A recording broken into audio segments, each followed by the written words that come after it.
നമസ്കാരം. പ്രതീക്ഷിച്ചതുപോലെ തന്നെ സംഭവിച്ചു. ഈ ബലിപെരുന്നാൾ ദിനം അമേരിക്ക ഇറാനെ ആക്രമിച്ചു.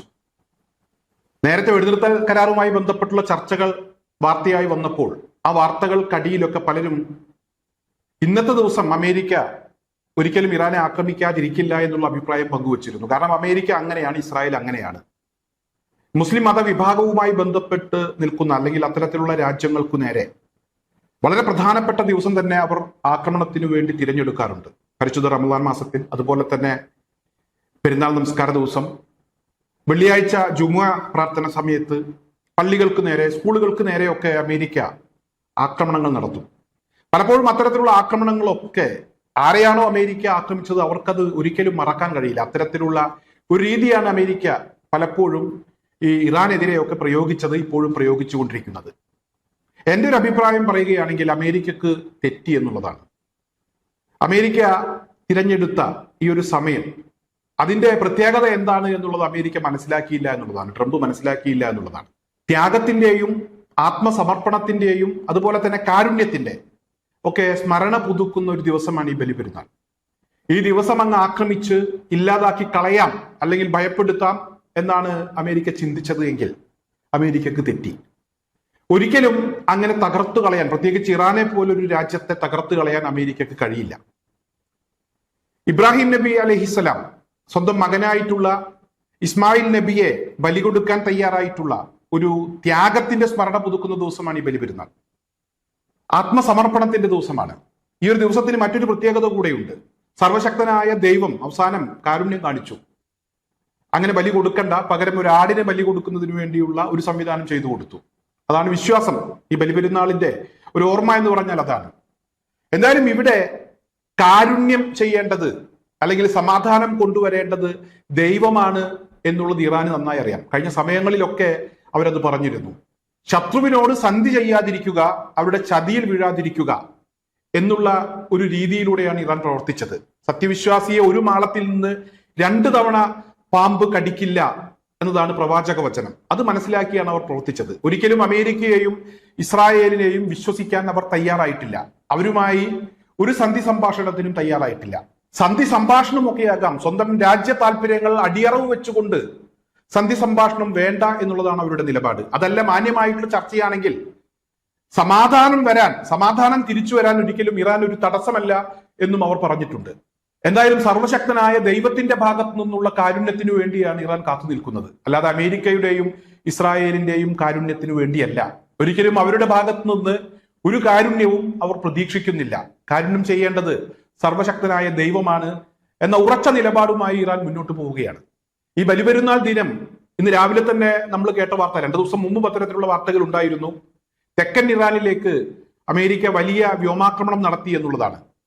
നിരവധി നാവികർ കൊല്ലപ്പെട്ടു എന്നൊക്കെയുള്ള വാർത്തകൾ വരുന്നുണ്ട്. അത് എത്രമാത്രം ശരിയാണ് എന്നുള്ളതിനെ കുറിച്ചുള്ള വിവരങ്ങൾ ലഭ്യമായിട്ടില്ല. ഇറാൻ ആ വാർത്തയ്ക്ക് സ്ഥിരീകരണമൊന്നും നൽകിയിട്ടില്ല. അതേസമയം ആളുകൾ മരിച്ചിട്ടുണ്ട് എന്ന് ചില മാധ്യമങ്ങൾ റിപ്പോർട്ട് ചെയ്യുന്നുണ്ട്.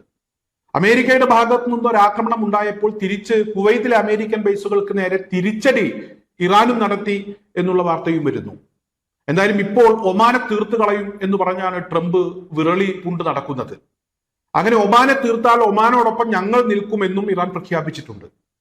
അമേരിക്കയുടെ ഭീഷണിക്ക് ഒരിക്കലും വഴങ്ങിക്കൊടുക്കില്ല, കൂടെ നിൽക്കുന്നവരോടൊപ്പം തന്നെ നിൽക്കും എന്ന ഒരു നിലപാടിൽ ഉറച്ചു നിൽക്കുകയാണ്.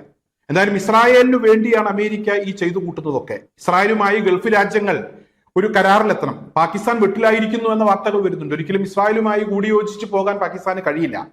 പാകിസ്ഥാൻ ഭരണകൂടം അത്തരത്തിലൊരു തീരുമാനമെടുത്താൽ അവിടുത്തെ മറ്റൊരുപാട് ഗ്രൂപ്പുകളുണ്ട്. ആ ഗ്രൂപ്പുകളൊക്കെ ഒരുമിച്ചാൽ പാകിസ്ഥാനിലെ ഭരണകൂടം അവർക്ക് പിന്നെ ഒരു പ്രാധാന്യവുമില്ല, അപ്രസക്തമാണ്. അത് പാകിസ്ഥാൻ ഭരണകൂടത്തിന് നന്നായിട്ട് അറിയാം, ട്രംപിനും അറിയാം. എന്തായാലും പാകിസ്ഥാൻ ഒരിക്കലും ആ ഒരു കൂട്ടുകെട്ടുമായി ബന്ധപ്പെട്ട് സഹകരിക്കാൻ കഴിയില്ല. ഇസ്രായേലുമായിട്ടുള്ള കൂട്ടുകെട്ടുമായി മുന്നോട്ട് പോകാൻ കഴിയില്ല. UAEയും ബഹ്റൈനും മാത്രമാണ് ഇതിനോടകം ആ കൂട്ടുകെട്ടിന് സന്നദ്ധത അറിയിച്ചിട്ടുള്ളത്, അല്ലെങ്കിൽ ആ കൂട്ടുകെട്ടിൽ ഏർപ്പെട്ടിരിക്കുന്നത്. എന്തായാലും ആ കൂട്ടുകെട്ടുണ്ടായാൽ ഇപ്പുറത്ത് ഇറാനുമായി ഒരു കരാർ ഉണ്ടാക്കാം എന്നാണ് ട്രംപ് പറയുന്നത്. അപ്പോൾ പിന്നെ യുറേനിയവും വേണ്ട, ആണവായുധവും വേണ്ട, മിസൈൽ പദ്ധതിയുമായി ബന്ധപ്പെട്ടും ചർച്ചയില്ല എന്നൊരു അവസ്ഥയിലേക്ക് കാര്യങ്ങൾ പോയിട്ടുണ്ട്. എന്തായാലും ആ കൂട്ടുകെട്ട് ഉണ്ടാക്കിയതിനു ശേഷം ഇറാനെ ഒറ്റപ്പെടുത്തി ആക്രമിക്കാനാണ് അമേരിക്ക തുനിയുന്നത്. എന്തായാലും ആ നീക്കം വിലപ്പോകില്ല. നിങ്ങളുമായി ഒരു സന്ധി സംഭാഷണവും ഞങ്ങൾ നടത്തില്ല, നിങ്ങളുമായിട്ടൊരു ഏർപ്പാടിനും ഞങ്ങളില്ല.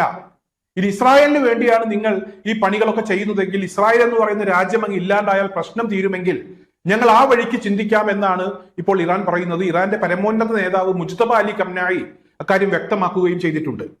എന്തായാലും ഒരേ ഒരു കാര്യം അമേരിക്ക മനസ്സിലാക്കേണ്ടത്, അവരുടെ ഒരു ധാരണപ്പിഴവാണെന്ന് ഞാൻ മനസ്സിലാക്കുന്നു, ട്രംപിനെ സംബന്ധിച്ചിടത്തോളം മനസ്സിലാക്കേണ്ടത്, ഈ പ്രത്യേക ദിവസങ്ങൾ വിശ്വാസവുമായി ബന്ധപ്പെട്ട് നിൽക്കുന്ന ആഘോഷ ദിവസങ്ങളിലൊക്കെ ആക്രമിച്ചാൽ അങ്ങ് ഇല്ലാതാകുന്ന ഒരു സമൂഹമല്ല ഇറാൻ ഉൾപ്പെടുന്ന അവിടുത്തെ സാധാരണക്കാരായിട്ടുള്ള ആളുകൾ. അങ്ങനെ അങ്ങ് ഭയപ്പെട്ടു പോകുന്ന ആളുകളല്ല. പ്രത്യേകിച്ച് അമേരിക്ക എപ്പോഴും പറയാറുണ്ട്, ഇവിടെ മതഭീകരതക്കെതിരെയാണ് യുദ്ധം എന്ന് പറയാറുണ്ട്. യഥാർത്ഥത്തിൽ ഈ ഭീകരതയൊക്കെ കാണിക്കുന്നത് അമേരിക്കയാണ് എന്ന കാര്യം എല്ലാവർക്കും അറിയാം.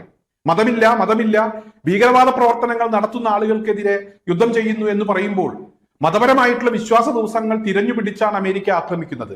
എന്തായാലും ഇവിടെ ത്യാഗത്തിന്റെയും അതുപോലെ തന്നെ ആത്മസമർപ്പണത്തിന്റെയും ഒക്കെ സ്മരണ പുതുക്കുന്ന ഒരു ദിവസമാണ്. ഈ ദിവസത്തിൽ അങ്ങനെ പേടിപ്പിച്ചു കളയാം, ഈ മുസ്ലിം സമുദായവുമായി ബന്ധപ്പെട്ട് നിൽക്കുന്ന അല്ലെങ്കിൽ ആ ഒരു സമൂഹത്തെ പേടിപ്പിച്ചു കളയാം എന്നുള്ള ചിന്ത അമേരിക്കക്ക് നല്ലതല്ല. കാരുണ്യം, അത് സർവശക്തനായ ദൈവമാണ് കാരുണ്യം ചൊരിയേണ്ടത്, കാരുണ്യം വർഷിക്കേണ്ടത്, കരുണയുണ്ടാകേണ്ടത്.